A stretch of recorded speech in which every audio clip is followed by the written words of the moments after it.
দেখতেই পাচ্ছ রাতের ডিনারের প্রস্তুতি হচ্ছে। এদিকে হচ্ছে দিদির ছেলে মেয়ের রান্না করা হয়ে গেছে, প্রেশারে করা হয়েছিল ওদেরটা ঝোলটা।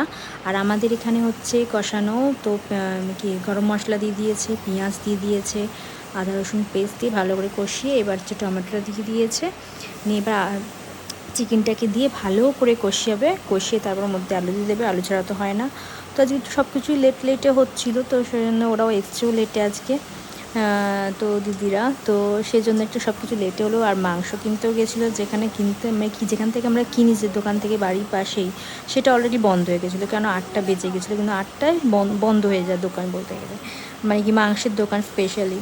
তো ওটা বন্ধ হয়ে গেছে, তো আবার সেই জন্য আবার এগিয়ে অনেকটা যেতে হয়েছিলো আমি কি গেছিলো অ্যাকচুয়ালি কী বলে বাবা গেছিলো, তো অনেকটা যেতে হয়েছিল, তারপর ওখান থেকে নিয়ে এসছে। তো যাই হোক, মাংসটা শেষ পর্যন্ত করা হলো। ওদিকে ভাতও হয়ে গেছিলো আগেই প্রথমেই, তো ভেবেছিলাম লুচি, তবে লুচিটা বাদ দিয়ে ভাত করা হয়েছিল তাড়াতাড়ি হওয়ার জন্য। তো হ্যাঁ, আমাদের বাড়িতে একটু বেশিরভাগ একটু মাংস মাছ এসব হয়, কিন্তু আমরা পছন্দ করি, মা পছন্দ করে নর্মাল খাবার, মানে কি শাক ফাক এসব খাওয়াই বেশি পছন্দ করে উনি, ঝাল মশলা তো এটা খায় না, আমিও তাই একদমই। কিন্তু মাঝে মাঝে ভালো লাগে বেশ মুখে খেতে। তো এটাই হচ্ছে আজকে রাতের ডিনার। দেখতেই পাচ্ছ কেমন লাগলো ভিডিও।